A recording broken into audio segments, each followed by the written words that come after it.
Good evening. मैं आलोक BCC के YouTube channel पे आप सभी को स्वागत करता हूं। और आज 6 अक्टूबर के करंट अफेयर्स हम लोग देखेंगे।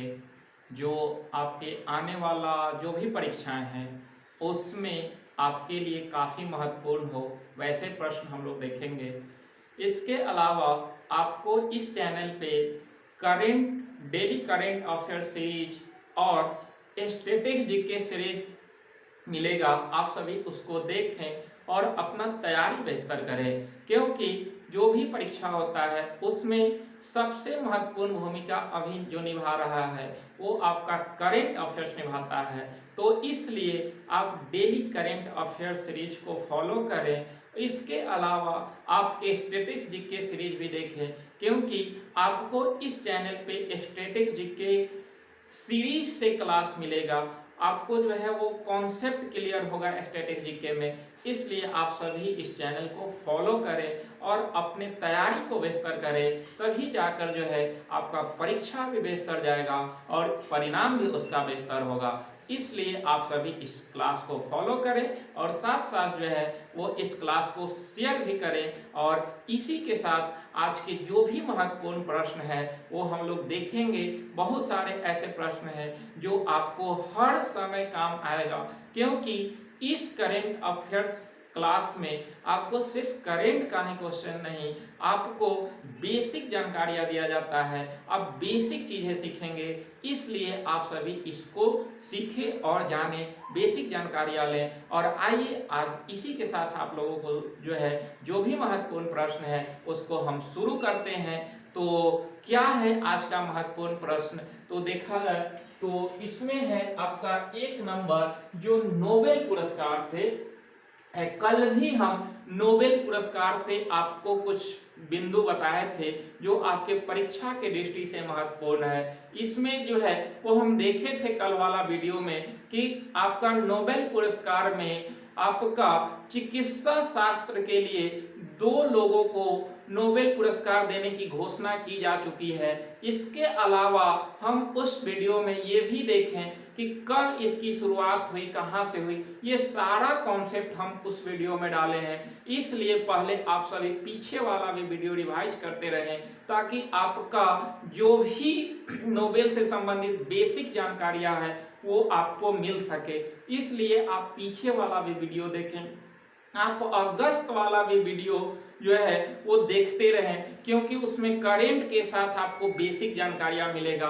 और आने वाला जो भी 1 साल आगे जो है परीक्षा है 2 साल, उसमें भी इससे प्रश्न पूछा जा सकता है। इसलिए आप सभी देखें, अभी एसएससी एमटीएस का एग्जाम चल रहा है, उसमें देख रहे हैं कि 1 साल पीछे से भी करंट का क्वेश्चन पूछ रहा है। इसलिए आप सभी को अगर 1 साल बाद भी परीक्षा देना है तो आप सभी इसको देखें, और जो भी पीछे वीडियो गया है उसको भी आप जो है वो जब भी समय मिले आप उसको देखते रहें, तो आपका तैयारी बेहतर होगा। और जो है वो नोबेल पुरस्कार से हम कह रहे थे कि ये नोबेल पुरस्कार से जो है वो क्लाउस हैसलमैन, ध्यान रखिएगा, क्लाउस हैसलमैन और जियो पेरिसी और एसियो कोरेमानेबे को आपका फिजिक्स का नोबेल पुरस्कार देने की घोषणा हुआ है। ध्यान रखिएगा, भौतिकी का नोबेल पुरस्कार दिए जाने की घोषणा हुआ है। इसमें आपको हैसलमैन को मौसम और जलवायु को एक साथ जोड़ने के लिए इन्होंने काम किया है। मौसम और जलवायु को एक साथ जोड़ना। पेरिसी जो है वो जटिल सामग्रियों में छिपे पैटर्न को खोजा है, जटिल सामग्रियों में छिपे पैटर्न को खोजा है। जबकि मोनेबे जो है वो वातावरण में CO2 के बढ़े हुए स्तर से पृथ्वी के सतह पर तापमान में वृद्धि को खोजे हैं। ध्यान रखिएगा, तो इस तरह से आपको तीनों ने जो है वो ये फिजिक्स में जो है खोज किया है। ध्यान रखिएगा, भौतिकी शास्त्र में। और इनका संबंध जो है वो हैसलमैन का, ये जर्मनी के हैं। ध्यान रखिएगा, हैसलमैन जर्मनी के हैं पेरिसी जो है वो इटली के हैं, ध्यान रखिएगा इटली के, और मोनेवे जो है वो आपका यूएसए के हैं, अमेरिका के हैं। तो ध्यान रखिएगा कि हैसलमैन जर्मनी के हैं, आपका पेरिसी जो है वो इटली के, और यूएसए के हैं मोनेवे। ये तीन लोगों को संयुक्त रूप से 2021 का भौतिकी का नोबेल पुरस्कार दिए जाने की घोषणा किया गया है। ध्यान रखिएगा इनका जो है वो खोज ये है, इस पे इन्होंने काम किया है, तो इसलिए ध्यान रखिएगा। कल हमने बताया था चिकित्सा शास्त्र से, जिसमें देखे थे कि जूलियस को जो है चिकित्सा शास्त्र के लिए, और एक और जो है वो आपका पोटियन जो थे उनको भी जो है वो दिया गया था, संयुक्त रूप से घोषणा हुआ है। तो उसमें जूलियस और पोटियन को जो है वो चिकित्सा शास्त्र के लिए घोषणा हुआ, जबकि आपका हैसलमैन, पेरिसी और मानेवे को आपका ये भौतिकी शास्त्र का संयुक्त नोबेल पुरस्कार दिए जाने की घोषणा किया गया है। जबकि देखेंगे नेक्स्ट बिंदु कि बेंजामिन लिस्ट और डेविड मैकमिलर, ये बेंजामिन लिस्ट जो है ये आपका जर्मनी के हैं, ध्यान रखिएगा जर्मनी के, और डेविड मैकमिलर जो है यूएसए के हैं। इन्हें संयुक्त रूप से आपका रसायन शास्त्र का नोबेल पुरस्कार दिए जाने की घोषणा किया गया। इन्होंने काम किस पे किया है, तो मॉलिक्यूलर कंस्ट्रक्शन के लिए नया उपकरण विकसित किया है। मॉलिक्यूलर कंस्ट्रक्शन के लिए नया उपकरण विकसित करने हेतु बेंजामिन लिस्ट और डेविड मैकमिलर को रसायन शास्त्र का नोबेल पुरस्कार दिए जाने की घोषणा किया गया है, ध्यान रखिएगा। तो अभी तक रसायन, भौतिकी और चिकित्सा से संबंधित नोबेल पुरस्कार दिए जाने की घोषणा किया जा चुका है, और तीनों हमने बता दिया है। तो आप इसको जो है वो नोट कर लेंगे, क्योंकि जो भी आगामी परीक्षा होगा उसमें नोबेल से एक प्रश्न निश्चित रहेगा, इसलिए आप इसको देखेंगे। नोबेल की स्थापना 1900 ईस्वी में हुआ था, इसकी शुरुआत 1901 ईस्वी में हुआ था।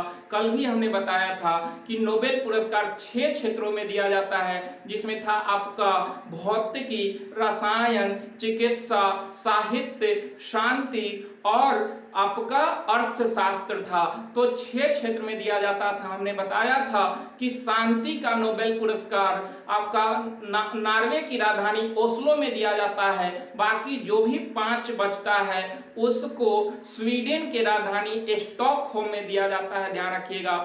आपका अंत में 1968 ईस्वी में अर्थशास्त्र का नोबेल पुरस्कार की शुरुआत हुई थी, ध्यान रखिएगा। इसके अलावा हमने बताया था कि अल्फ्रेड नोबेल के स्मृति में जो है ये आपका नोबेल पुरस्कार दिया जाता है 10 दिसंबर को हर वर्ष नोबेल पुरस्कार वितरण किया जाता है, जिसकी घोषणा अभी शुरू हो चुका है। वैसे लोगों को नोबेल पुरस्कार दिया जाता है जो मानव के लिए जो है वो आपका कुछ अच्छा खोज करते हैं, जिससे मानव को फायदा हो, इसके लेकर जो है ये पुरस्कार का वितरण किया जाता है। कल हमने बताया था कि अल्फ्रेड नोबेल ही ने डायनामाइट का भी आविष्कार किया था। इन्होंने लगभग 330 से अधिक जो है आविष्कार किया था आपका ये अल्फ्रेड नोबेल साहब ने। तो इस तरह से जो है ये स्वीडन के थे, और आपका ये जब मरने लगे थे तो इनका जो भी रकम था, इनका जो भी संपत्ति था एक ट्रस्ट में जमा हुआ था, और उस रकम के जो ब्याज होता है उस ब्याज को हर वर्ष नोबेल पुरस्कार जो भी विजेता होते हैं उनको दिया जाता है, वही ट्रस्ट के जो भी संपत्ति उसके ब्याज से। तो इस तरह से ये काफी महत्वपूर्ण प्रश्न है, आप इतना ध्यान रखेंगे, आपके परीक्षा के दृष्टि से काफी महत्वपूर्ण है। अगला प्रश्न देखते हैं कि मिशन वसुंधरा आप देखते हैं जो है वो इसका आंसर लगाइएगा। राजस्थान की वसुंधरा राजे राजस्थान के मुख्यमंत्री थी, है नहीं, अभी कमलनाथ वहां के मुख्यमंत्री हैं। तो वसुंधरा राजे नहीं, ये आपका मिशन वसुंधरा है, और इसका शुरुआत जो है वो असम सरकार के द्वारा किया गया है, ध्यान रखिएगा, असम सरकार के द्वारा किया गया, जो कि भूमि संबंधी समस्या के समाधान हेतु आपका मिशन वसुंधरा का शुरुआत असम सरकार के द्वारा किया गया है, ध्यान रखिएगा। तो आपका मिशन वसुंधरा असम से है, वहां के मुख्यमंत्री हिमंत बिस्वा शर्मा है, ये ध्यान रखेंगे आप। अगला है कि न्यूरो अधिकार कानून पारित करने वाला दुनिया का पहला देश कौन बना है। तो ये दुनिया का पहला देश आपका चिली बना है, जो कि न्यूरो कानून पारित करने वाला दुनिया का पहला देश। ये क्या है कि इसमें न्यूरो टेक्नोलॉजी के द्वारा मानसिक रूप से नियंत्रित करके अपराध करवाने को रोकना, यानी कि मानसिक रूप से किसी को जो है वो न्यूरो टेक्नोलॉजी के द्वारा उससे जबरदस्ती अपराध करवाया जाता था, इसको रोकने वाला दुनिया का पहला देश बना चिली। और इसकी राजधानी कहाँ है, तो ध्यान रखिएगा सेंटियागो। चिली की राजधानी सेंटियागो है। ये काफी महत्वपूर्ण प्रश्न है, ऐसे भी ये प्रश्न पूछते रहता है कि जो है वो चिली की राजधानी कहाँ है, तो सेंटियागो में है। अगला प्रश्न है कि जी मैक्स अभ्यास, ये नाम से ही पता चल रहा है कि किसके बीच, तो भारत और जापान के बीच जी मैक्स अभ्यास शुरू हुआ है, जो द्विपक्षीय समुद्री अभ्यास है और ये 6 से 8 अक्टूबर के बीच अरब सागर में संपन्न हो रहा है। 6 से 8 अक्टूबर तक अरब सागर में जी मैक्स, ठीक है, जी मैक्स के बीच, तो भारत और जापान के बीच, ध्यान रखिएगा। अगला प्रश्न है कि जिरकोन मिसाइल का संबंध जो है वो किस देश से है, तो इसका संबंध रूस से है। ध्यान रखिएगा जिरकोन मिसाइल इसमें है, यह एक हाइपरसोनिक मिसाइल है जिरकोन मिसाइल, और ये पहली बार परमाणु पनडुब्बी से सफल परीक्षण किया गया है, यानी कि पहली बार परमाणु पनडुब्बी से सफल परीक्षण किया गया हाइपरसोनिक मिसाइल जिरकोन को। और ये कहाँ का है, तो रूस का है। तो रूस ने जो है वो अपना पहला परमाणु पनडुब्बी, इसे हाइपरसोनिक मिसाइल जिरकोन का सफल परीक्षण किया है, ध्यान रखिएगा। अगला प्रश्न देखते हैं कि अरविंद त्रिवेदी, नाम सुने, बहुत जो है महत्वपूर्ण प्रश्न है। अरविंद त्रिवेदी, और इनका निधन हो गया। आप देखे होंगे रामायण, तो रामायण में जो है वो जो रावण का रोल किया था उन्हीं का नाम है आपका अरविंद त्रिवेदी। इनका पहचान बना था जब रामायण में जो है वो रावण के भूमिका में आए थे और इनको जो है लोग वास्तविक रावण मानने लगा था। तो इस तरह से अरविंद त्रिवेदी वही जो है वो रामायण में रावण की भूमिका निभाने वाले व्यक्ति हैं और इनका जो है वो निधन हो गया है, ध्यान रखिएगा।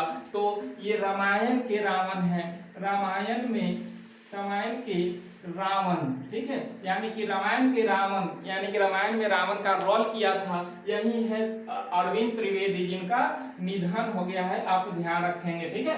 अगला प्रश्न है कि दालचीनी के संगठित खेती शुरू करने वाला पहला राज्य, दालचीनी देखे हैं, नहीं देखे होंगे तो देखिएगा, ठीक है। तो दालचीनी का संगठित खेती शुरू करने वाला आपका राज्य बना हिमाचल प्रदेश। हिमाचल प्रदेश जो है वो दालचीनी की संगठित खेती शुरू करने वाला पहला देश बना है, ध्यान रखिएगा। और ये CSIR द्वारा किया गया है। CSIR का full form council for scientific industrial research होता है। तो CSIR द्वारा जो है वो दालचीनी के संगठित खेती हिमाचल प्रदेश में शुरू किया गया है, आप ध्यान रखेंगे। अगला प्रश्न है कि tax inspectors without borders TIWB कार्यक्रम शुरू किया है किसने, तो ये शुरू किया है आपका सेशेल्स के द्वारा जो है वो टैक्स इंस्पेक्टर्स विदाउट बॉर्डर्स कार्यक्रम शुरू किया है। ये किसके सहयोग से किया है, तो भारत के सहयोग से किया है, ध्यान रखिएगा। अपना देश भारत के सहयोग से सेशेल्स ने टैक्स इंस्पेक्टर्स विदाउट बॉर्डर्स कार्यक्रम शुरू किया है, जिसमें आपका ये कर प्रशासक के रूप में भारत को नियुक्त किया है सेशेल्स की राजधानी कहाँ है, तो सेशेल्स की राजधानी विक्टोरिया है, ध्यान रखिएगा। सेशेल्स की राजधानी विक्टोरिया है। काफी महत्वपूर्ण प्रश्न ये पूछते रहता है जो है देश और राजधानी, तो इसको आप ध्यान में रखेंगे। अगला है कि एडियूर मिर्च और कुट्टी अट्टर आम, ये आपका एडियूर मिर्च और कुट्टी अट्टर आम जो है इसको GI टैग दिया गया और ये आपको दिया गया है, ये कहाँ का है, तो ये केरल का है, ध्यान रखिएगा। केरल का ये आम और मिर्च है, इसे GI टैग दिया गया, ठीक है। GI टैग की शुरुआत 1999 ईस्वी में हुआ था और हर 10 वर्ष के लिए GI टैग दिया जाता है, ध्यान रखिएगा। सबसे पहले 2003 में दार्जिलिंग चाय को GI टैग प्रदान किया गया था। अगला प्रश्न है कि आई ड्रोन लॉन्च किया है किसने, तो आई ड्रोन लॉन्च किया है आपका मनसुख मंडाविया। कौन है, मनसुख मंडाविया, ये आपका स्वास्थ्य मंत्री है, ध्यान रखिएगा। स्वास्थ्य मंत्री, केंद्रीय स्वास्थ्य मंत्री अभी मनसुख मंडाविया है और इनके द्वारा आई ड्रोन लॉन्च किया गया है। आई ड्रोन जो कि संबंध इसका किससे, क्वेश्चन यही पूछेगा कि आई ड्रोन का संबंध किससे है, तो इसका संबंध वैक्सीन डिलीवरी से है। वैक्सीन जो भी कोरोना से संबंधित वैक्सीन है या जीवन रक्षक जो भी दवा है उसके डिलीवरी हेतु आपका आई ड्रोन लॉन्च किया गया, किसके द्वारा, तो मनसुख मंडाविया के द्वारा। और ये कार्यक्रम शुरू हुआ है, ध्यान रखिएगा, नागालैंड, मणिपुर एवं अंडमान निकोबार द्वीप समूह में आई ड्रोन की शुरुआत की गई है, किसके द्वारा, तो मनसुख मंडाविया के द्वारा। आप ध्यान रखेंगे।